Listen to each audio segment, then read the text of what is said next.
오늘은 야고보서가 전하는 복음 20번째 시간입니다. 고대 그리스 격언 중에 그노티, 세 아우톤이라는 격언이 있습니다. 철학자 소크라테스가 한 말로 유명한 말인데요. 이 격언의 뜻은요, 너 자신을 알라라는 뜻입니다. 어디서 들어보셨습니까? 그 정도는 우리가 들었다. 그렇죠.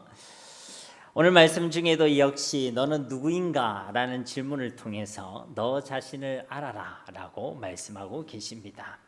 사랑하는 성도님 여러분, 성경은 우리에게 먼저는 자꾸 무엇을 해라, 자꾸 무엇을 이루라 라고 말씀하지 아니하시고, 먼저는 진짜 하나님이 누구이신지를 알고 진짜 우리가 누구인지를 알아라고 말씀하고 있습니다.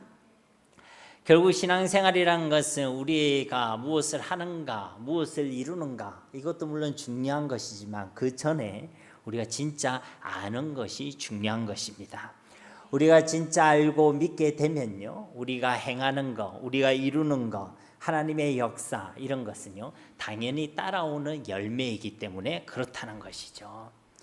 그러므로 우리가 하나님의 존재와 하나님의 사랑과 그 능력을 진짜 알고 또 우리 인생들이 어떤 존재인지를 진짜 안다면 우리 삶 가운데 하나님께서 허락하신 더 풍성한 은혜와 하나님의 역사들이 넘쳐나게 될 줄로 믿습니다. 이것이요 신앙생활의 핵심이란 것이죠. 우리가 이것을 모르면요 자꾸만 뭘 해야 되는갑다, 뭔가를 이루어야 되는갑다, 여기에 마음을 빼앗기기가 쉽습니다.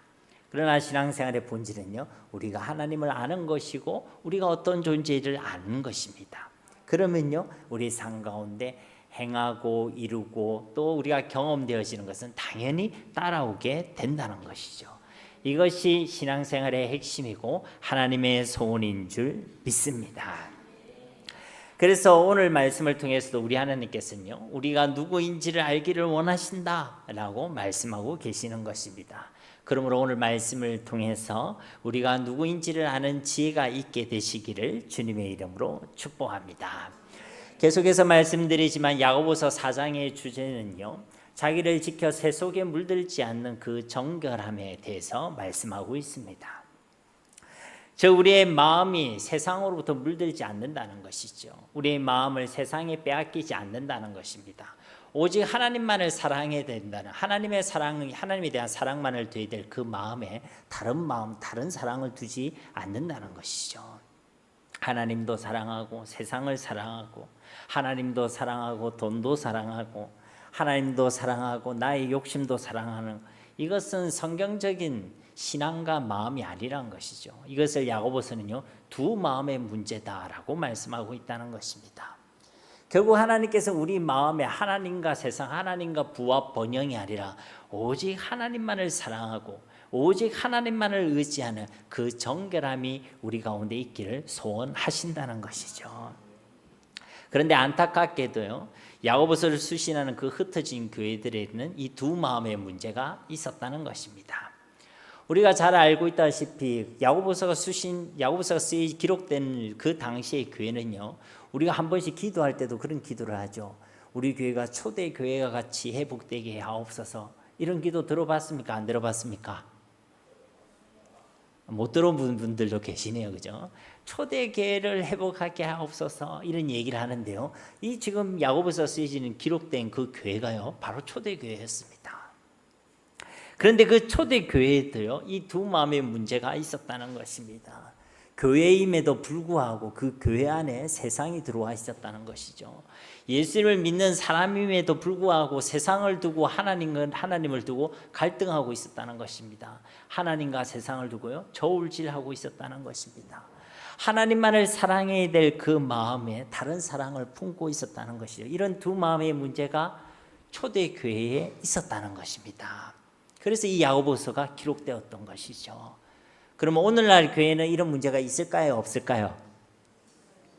여러분에게는 그런 문제가 있습니까? 없습니까? 있지요. 그래서 이 야고보서 말씀을 우리에게 주신다는 것입니다.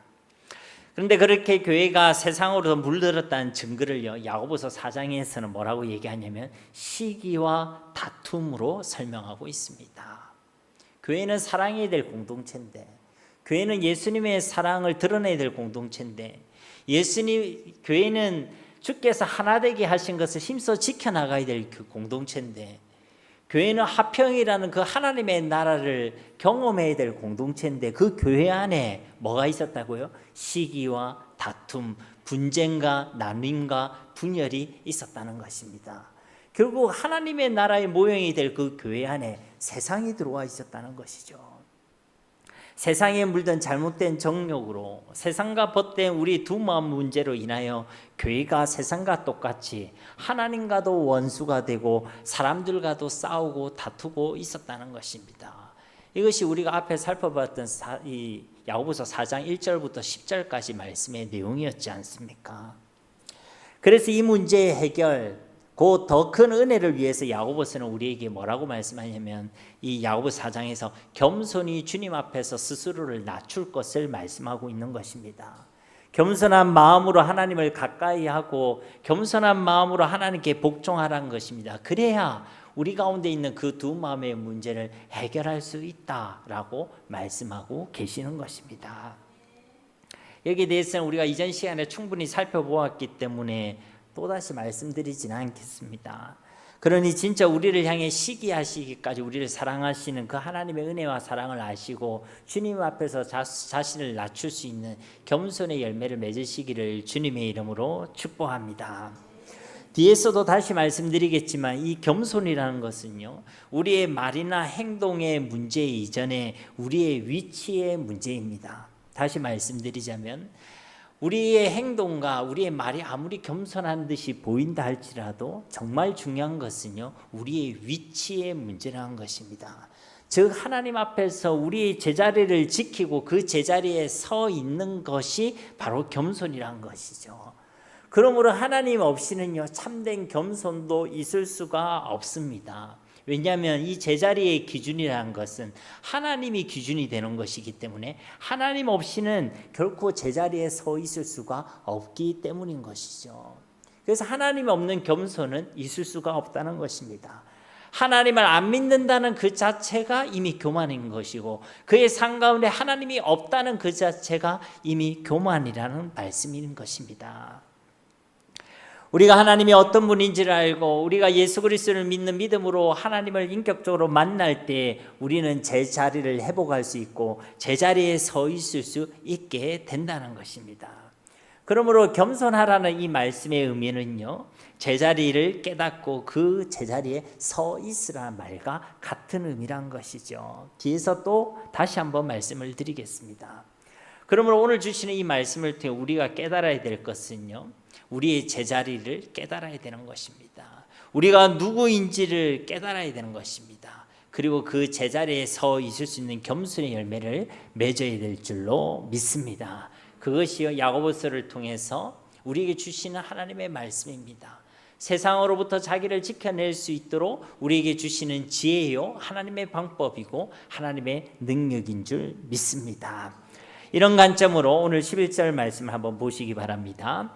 형제들아 서로 비방하지 말라. 형제를 비방하는 자나 형제를 판단하는 자는 곧 율법을 비방하고 율법을 판단하는 것이라. 네가 만일 율법을 판단하면 율법의 준행자가 아니요 재판관이로다. 11절 말씀에서도 역시 교회 안에 들어와 있는 그 세상에 대해서 말씀하고 있죠. 그리고 그 세상의 내용은 무엇입니까? 서로 비방하고 서로 판단하고 서로를 정죄하는 문제였습니다. 그러니까 하나님 나라에서 교회 안에서는 서로 비방하고 서로 판단하고 서로 정죄하는 일이 있어서는 안 된다는 것이죠. 그런데 교회 안에 이런 세상이 들어왔다는 것입니다. 교회는 분명히 세상과 달라야 되는데 교회 안에 이런 세상이 펼쳐져 있었다는 것이죠. 사랑하는 성도님 여러분, 교회가 왜 세상과 달라야 합니까? 첫째는요, 교회는 하나의 건물이 아니기 때문에 그렇습니다. 교회는 무엇입니까? 예수 그리스도의 피로 하나님의 자녀가 된 자들, 그렇게 그리스도와 연합한 하나님의 사람들이 모인 그곳이 바로 교회인 줄 믿습니다. 더 정확히 말하면 우리 한 사람 한 사람이 바로 교회인 줄 믿습니다. 그러므로 우리 모두는요, 한 아버지를 둔 한 형제요 한 자매들이란 것입니다. 나와 너 이전에, 나와 당신 이전에 우리는 한 가족이며 우리라는 것입니다. 예수 그리스도의 피로 이루어진 한 가족이라는 것이죠. 우리는 각자 가지는 혈액형은 다 다르겠죠. O형도 있고 B형도 있고 AB형도 있고 각자 혈액형은 다 다를 것입니다. 그런데요, 우리는 예수 그리스도의 피로 한 가족이 된 영적 공동체인 줄 믿습니다. 그런데 그 형제 자매가 서로를 남같이 대하고 서로 싸우고 비방하고 판단하고, 그것은요 하나님께서 정말로 싫어하시는 일입니다. 저희 집에도요 우리 떡두꺼비 같은 남자애들 3명이 있거든요. 이 셋이 모이면 서로 싸울까요, 안 싸울까요? 엄청 싸우거든요. 근데 저끼리 좋을 땐 너무 좋은데 싸울 때는 엄청 싸웁니다. 근데요, 제가 집에서 강조하는 규칙이 있습니다.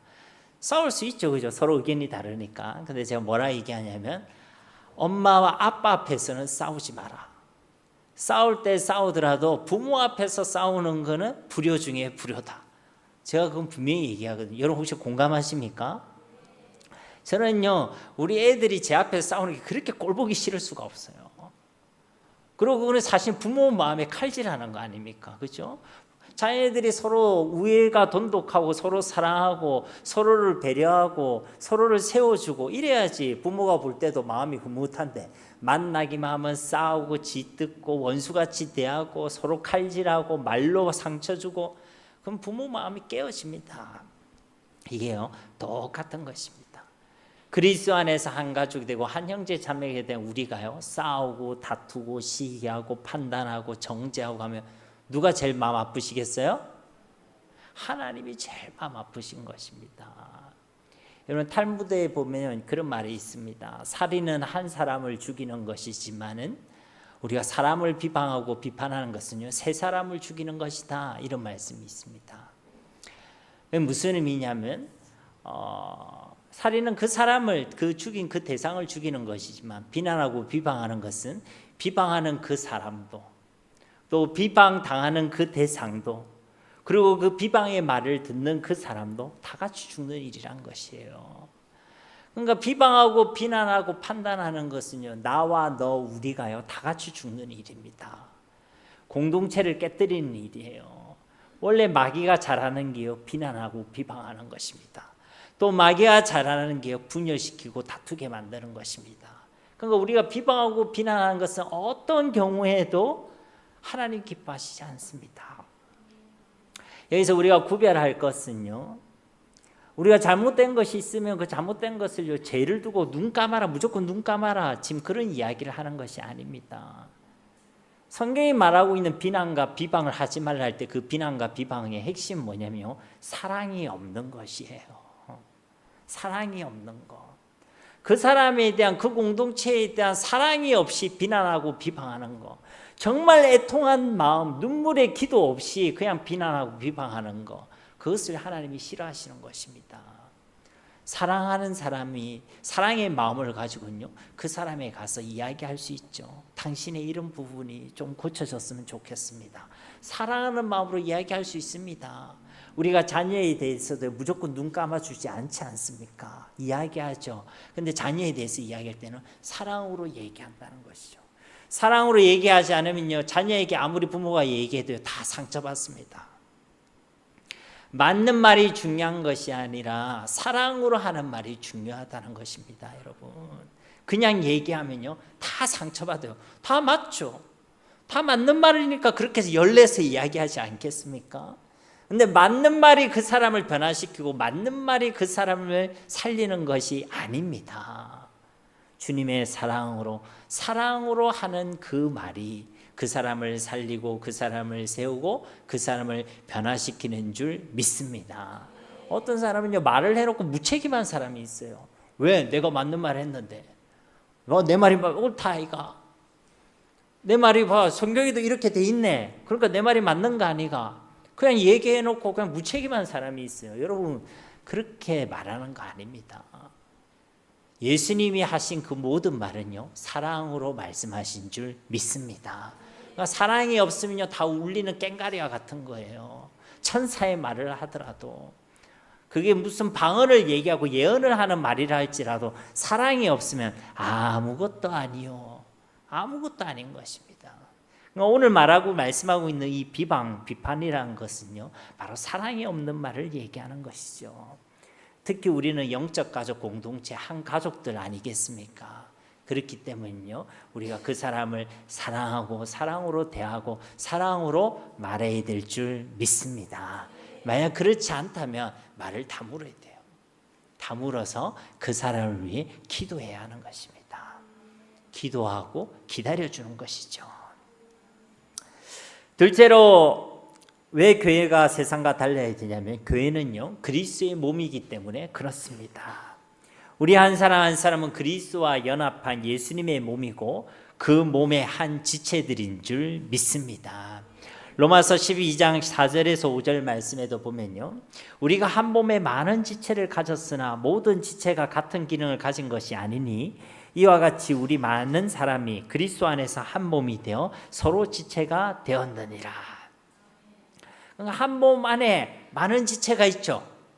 한 몸 안에 손도 있고 발도 있고 코도 있고 입도 있고 여러 장기들도 있고 여러 지체가 있듯이 우리 많은 사람들도 그리스도 안에서 한 몸이 되어서 서로 그런 지체가 되었다라고 말씀하고 있는 것입니다. 그래서 누구는 코의 역할을 담당하고, 누구는 입의 역할을 담당하고, 누구는 손의 역할을 담당하고, 누구는 발의 역할을 감당한다는 것이죠. 발 보고 니는 왜 그리 숨을 못 쉬노? 손 보고 니는 왜 그리 말을 못하노? 그렇게 말할 수 있습니까? 코 보고 너는 왜 그리 음식을 못 먹노? 이렇게 얘기할 수 있습니까? 그렇지 않다는 것이죠.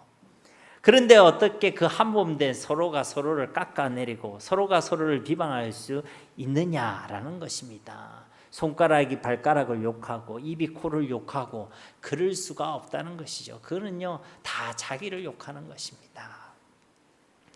그래서 고린도전서 12장에서는요 이렇게 말씀하시죠. 12장 20절과 21절 말씀에 보면, 이제 지체는 많으나 몸은 하나라. 눈이 손들어 내가 너를 쓸데없다 하거나 또한 머리가 발들어 내가 너를 쓸데없다 하지 못하리라. 그러니까 우리가 한 몸이고 한 지체인데 어떻게 서로를 비방하고 서로를 깎아내리며 서로를 판단하고 서로를 정죄하고 서로를 심판할 수 있겠느냐라고 말씀하고 있는 것입니다. 그럴 수가 없다는 것이죠.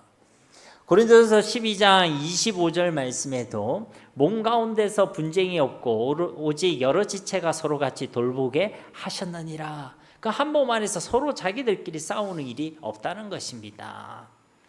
오히려 그 몸의 여러 지체들은요 서로 싸우는 것이 아니라 서로를 보완하고 돌보아 준다는 것이죠. 그렇게 한 몸을 이룬다는 것입니다.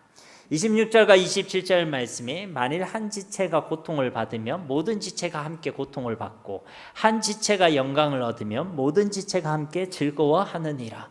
너희는 그리스도의 몸이요 지체의 각 부분이라. 아멘.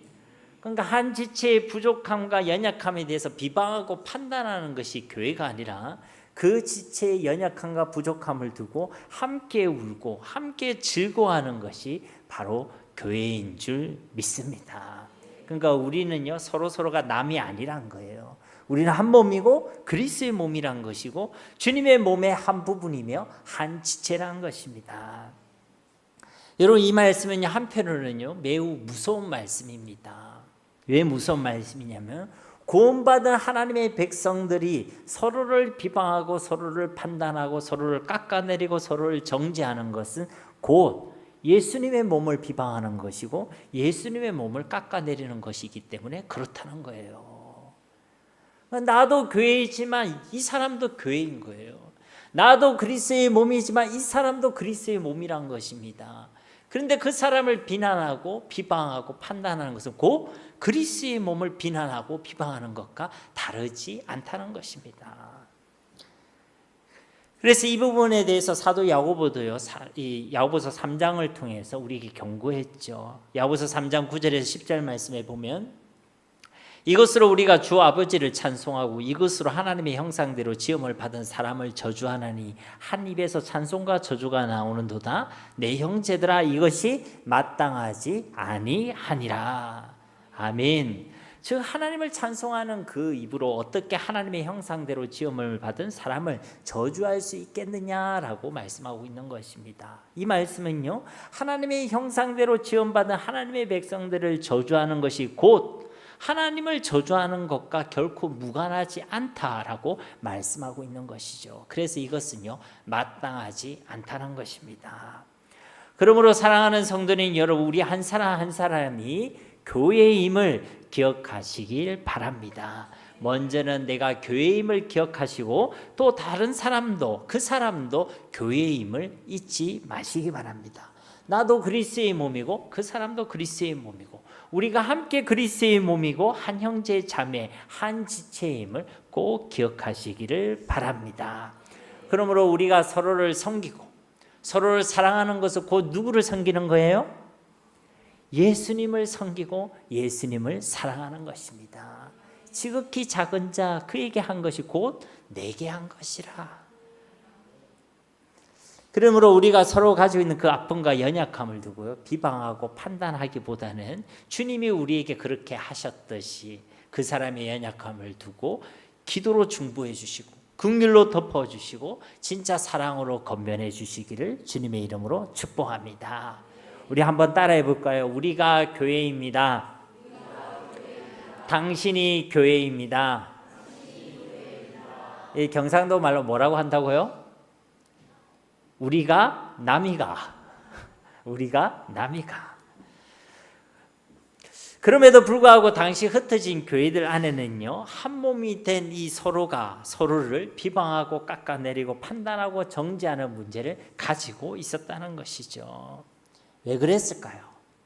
이걸 몰랐을까요? 우리가 교회라는 걸 몰랐을까요? 이미 이 고린도전서 그리고 이미 교회에 대한 에베소서 말씀을 다 들었음에도 불구하고 왜 이들이 그렇게 했을까요? 첫 번째 대답이 우리 모두가 그리스도의 몸된 교회임을 잊어서 몰라서 그랬다고 한다면, 이제 우리가 살펴볼 오늘 이 말씀은요, 여기에 대해 보다 구체적이고 본질적인 원인을 두 번째 대답으로 말씀하고 있습니다.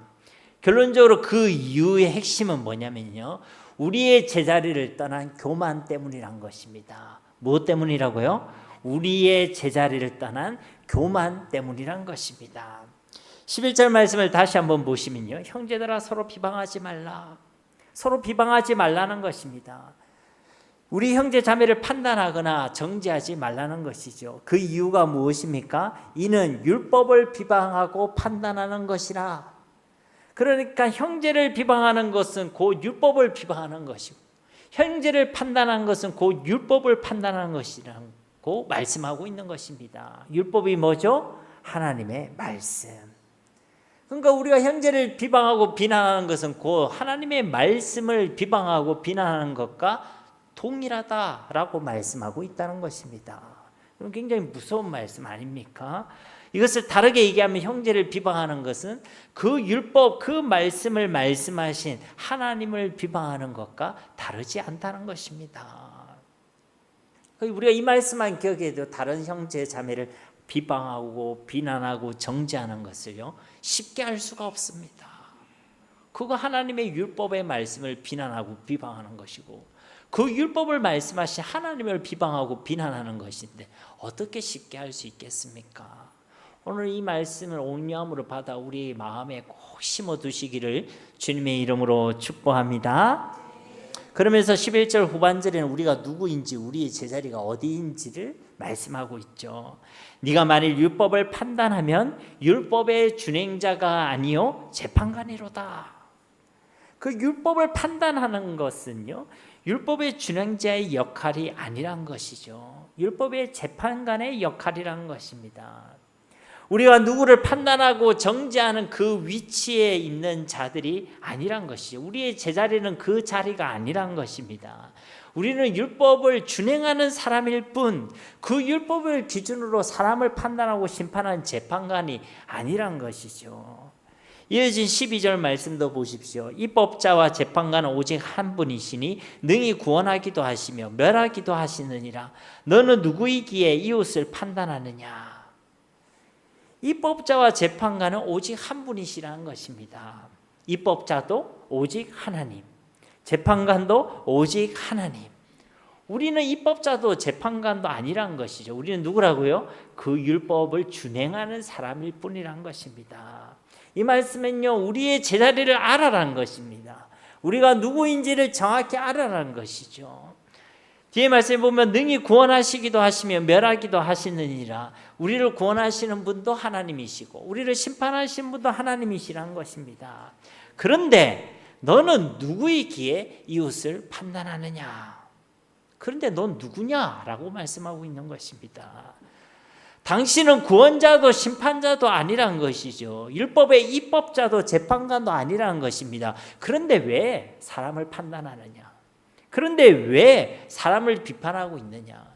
그런데 왜 사람을 정죄하고 있느냐? 너는 누구냐라고 말씀하고 있는 것입니다. 사랑하는 성도님 여러분, 사람을 구원하는 일, 사람을 심판하는 일, 그건요 오직 하나님의 일인 줄 믿습니다. 그 자리는 오직 하나님 한 분만의 자리인 것입니다. 그런데 그 하나님의 자리에 올라서서 형제를 판단하고 비판하고 정죄하고 하나님의 말씀을 판단하고 그렇게 자신의 제자리를 떠나 있는 것, 그것이 바로 교만이란 것입니다. 우리의 제자리를 떠난 교만이란 것이죠. 그리고 오늘 말씀은 그 교만 때문에 서로 시기하고 다투고 서로 비판하고 판단하고 정죄하게 된다는 것입니다. 이거는 교만한 사람이 있는 그곳에는요 항상 다툼과 분열이 일어나게 되어 있습니다. 항상 비난가요 비판이 넘치게 되어 있습니다. 시편 101편 5절 말씀에도요 자기의 이웃을 은근히 헐뜯는 자를 내가 멸할 것이요 눈이 높고 마음이 교만한 자를 내가 용납하지 아니하리로다. 여기 보면 자기 이웃을 은근히 헐뜯는 자가 등장하고 있죠. 대놓고 헐뜯는 사람은 인격이 좀 모질한 사람들이고 헐뜯을 때 보면 은근히 헐뜯죠. 아닌 듯 하면서 사실은 비난하고 사실은 이 사람을 위하는 듯 얘기하면서 걱정하는 듯 하면서 이 사람 정죄하고. 여러분 그럴 때 있어요 없어요? 너무 껐덕거리지 마세요. 들키니까. 저도요 예전에 그게 전문이었거든요. 사람을 비난하고 비판하고 정죄하고 제가 생긴 게 엄청 못되게 생겼지 않습니까? 그죠? 그래서요 그게 제 주특기였어요. 그리고 그런 얘기는 하면요 얼마나 재밌는지 시간 가는 줄 몰라요. 야 교회가 말이지, 야 성도가 말이지, 아 그 집사님이 말이지, 아 걱정된다 걱정돼, 아 안타깝다 안타깝다 해놓고는요 은근히 다 까. 비난하고 비판하고 정죄하고 진짜 사랑하는 마음으로 진짜 그것을 위해 내가 눈물로 기도하는 마음으로 그랬다면 그거야 정말 그래도 조금 낫다고 할 수 있겠지만 그렇지 않으면요 그거 하나님을 비판하는 것입니다. 하나님을 깎아내리는 거예요. 하나님을 정죄하는 것입니다. 하나님이 계셔야 될 그 자리에 우리가 올라서는 거예요. 그래서 얘기하는 거예요. 넌 누구냐 도대체? 넌 누구냐? 잠언서 13장 10절 말씀에도 보면요 교만에서는 다툼만 일어날 뿐이라 겉면을 듣는 자는 지혜가 있느니라. 교만한 자의 특징은요 겉면도 잘 안 들어요. 겉면을 하면요 성질냅니다. 딱 겉면 해보면 알아요. 제가 제일 두렵고 떨리는 마음으로 하는 게 겉면이거든요. 웬만하면 기도하고 그냥 넘어갑니다. 근데 도저히 안 되겠다 싶으면 조용히 제가 부릅니다. 불러서 얘기하거든요. 근데 얘기할 때 제가 더 두려워요. 제가 더 떨려요. 왜 그러냐면요 그 사람이 겉면을 받을 준비가 돼 있는지 안 되는지 제가 알 길이 없잖아요. 아무리 하나님의 말씀이라고 얘기해도요 교만한 사람은요 그게요 막 얼굴이 불그락내리락 합니다.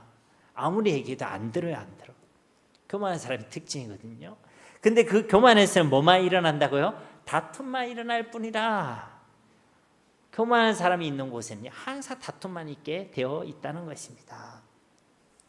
예수님께서도 교만한 사람을 향해서 마태복음 7장 1절과 3절 말씀에 보면 비판을 받지 아니하려거든 비판하지 말라. 너희가 비판하는 그 비판으로 너희가 비판을 받을 것이요 너희가 헤아리는 그 헤아림으로 너희가 헤아림을 받을 것이니라.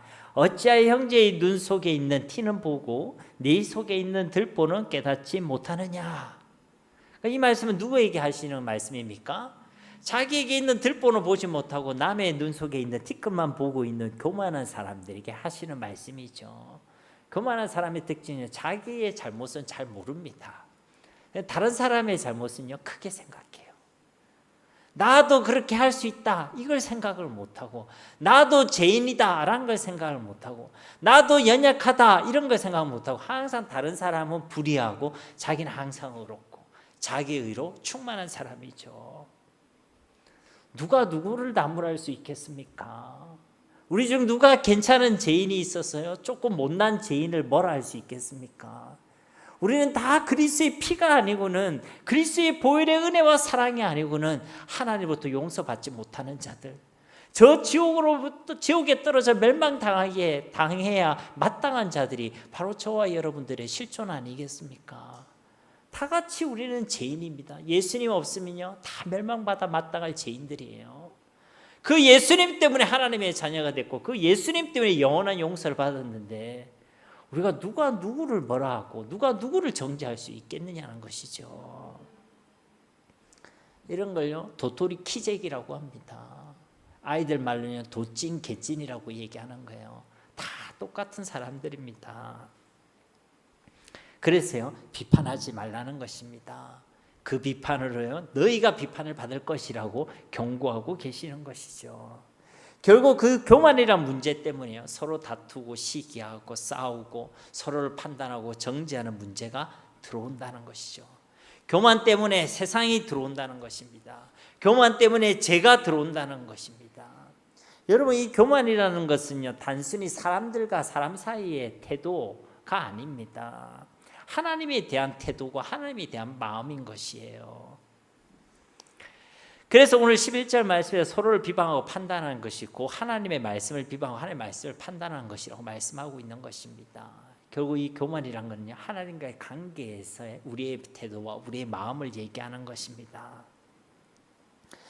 그래서 앞서 10절 말씀에서는 주님 앞에서 자신을 낮추라고 말씀하고 계시죠.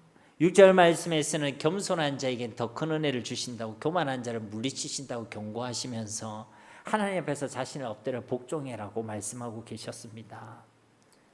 우리가 기억할 것은요 야고보서를 통해 우리에게도 말씀하고 있듯이, 우리에게 들어오는 그 모든 세상과 두 마음의 문제는요 우리 마음속에 있는 이 교만함에서 시작되는 것입니다.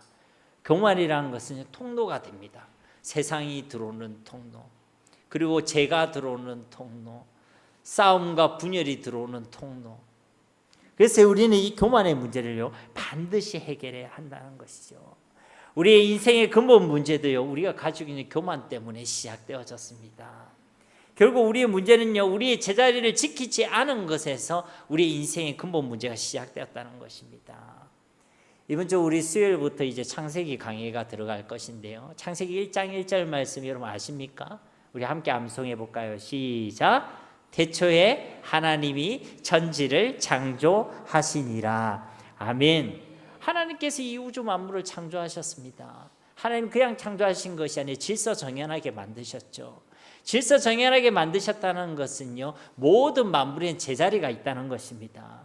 나무의 제자리는 땅이고, 태양과 그리고 달과 별들의 제자리는 하늘 위에 궁창이고, 그럼 물고기의 제자리는요 바로 바다라는 것이죠. 모든 만물은 다 제자리가 있다. 그리고 그 제자리에 있을 때 온전하고 행복해질 수 있도록 그렇게 하나님 만드셨다는 것입니다. 그리고 모든 만물이 그 제자리에 있는 그 창조된 세계를 바라보면서 하나님께서 하신 말씀이 보시기에 좋았더라 라고 말씀하신 것이죠. 그럼 우리 인생의 제자리는 어디겠습니까? 우리 인생의 제자리는 바로 하나님인 줄 믿습니다. 하나님을 예배하고 하나님과 함께하고 하나님과 동행하는 그 자리가 바로 우리 인생의 제자리라는 것이죠. 그런데요 제자리를 떠나면 어떻게 되겠습니까? 물고기가 물을 떠나면 좋아하던가요? 물고기 잡은 사람이나 좋아하지, 물고기는요 퍼덕퍼덕거리다가 고통 속에서 죽어갑니다. 꽃이 예쁘다고 꽃을 뽑아버리면 꽃이 파릇파릇해집니까? 아니죠. 시들시들해지다가 이내 말라 죽게 되죠. 우리도 마찬가지입니다. 하나님이란 제자리를 떠나게 되면 우리도 이 땅에서 시들시들대다가 파닥파닥거리다가 고통 가운데서 죽게 된다는 것이죠.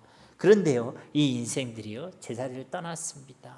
하나님 앞에 범죄함으로요 하나님을 떠나게 되어졌습니다.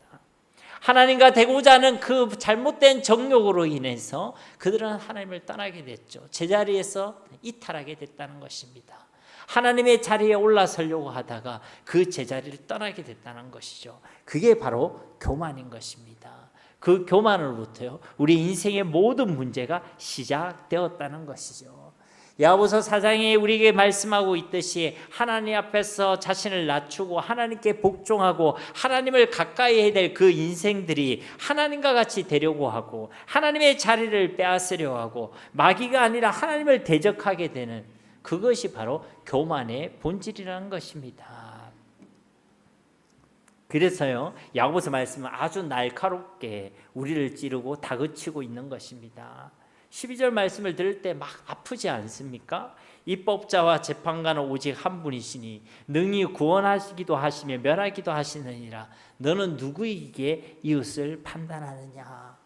여러분, 입법자, 그 법을 만드시는 분도 오직 한 분, 우리 하나님밖에 없는 줄 믿습니다. 여러분, 법을 세우시는 분도, 기준을 만드시는 분도 오직 하나님이시라는 것입니다. 교회에서의 기준은요, 하나님 말씀밖에 없습니다. 이런 민주주의가 좋은 정치 제도이지만요, 교회는 민주주의를 하는 곳이 아닙니다. 많은 사람이 옳다 하더라도 말씀이 아니면요, 아닌 것이에요.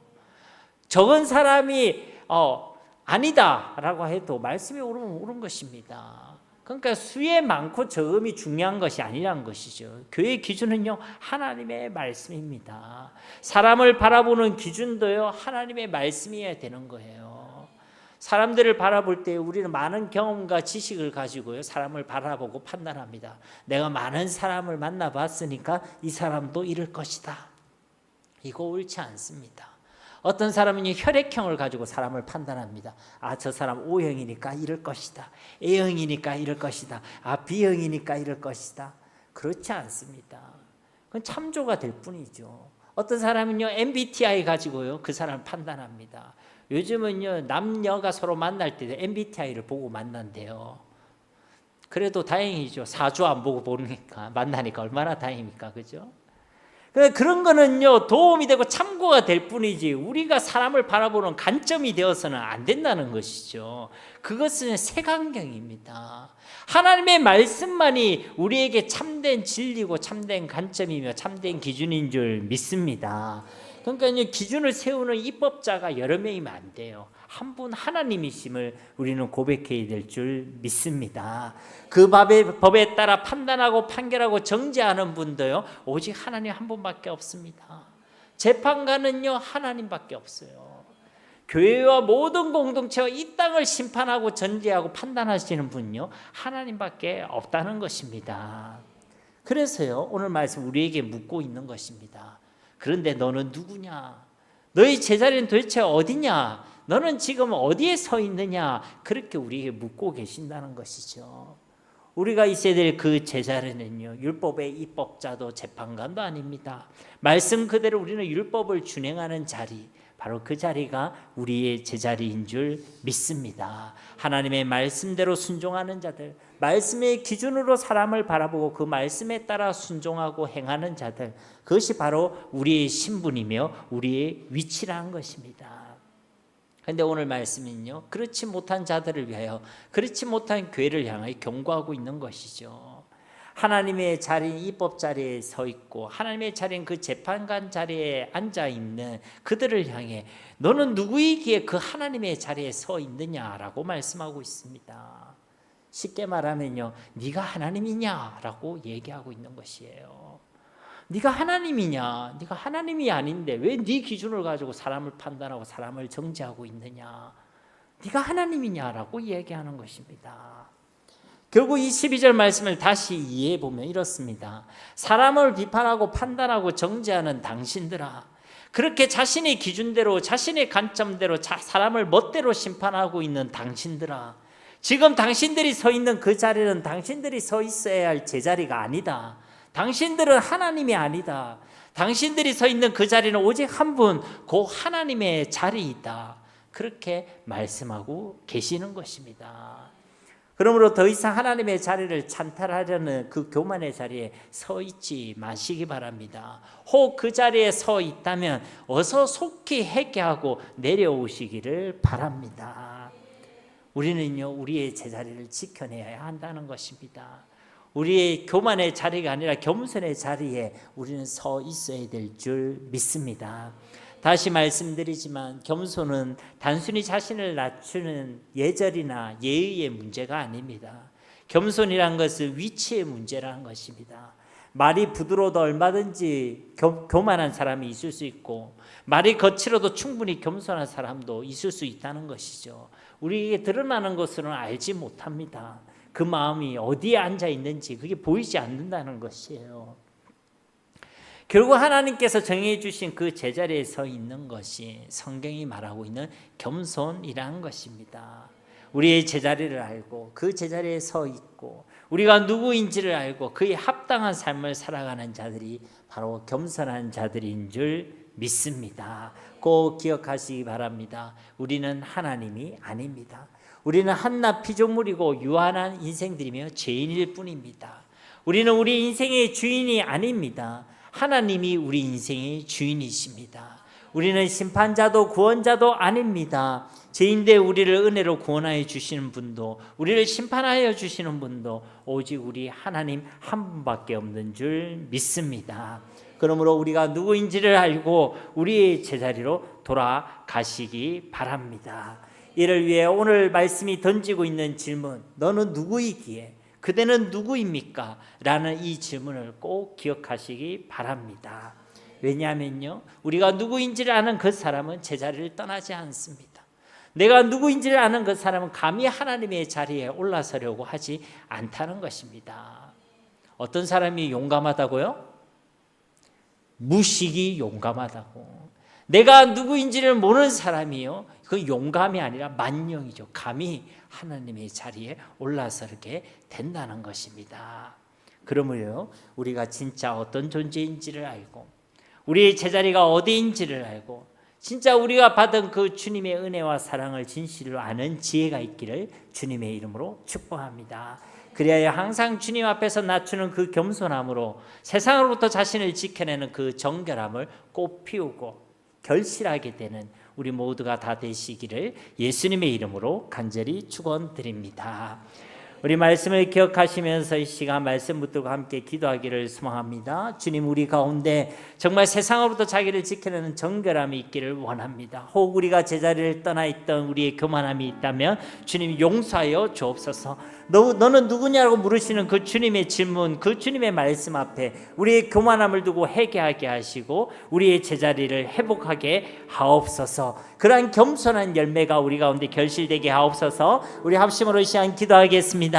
살아계신 아버지 하나님 감사합니다.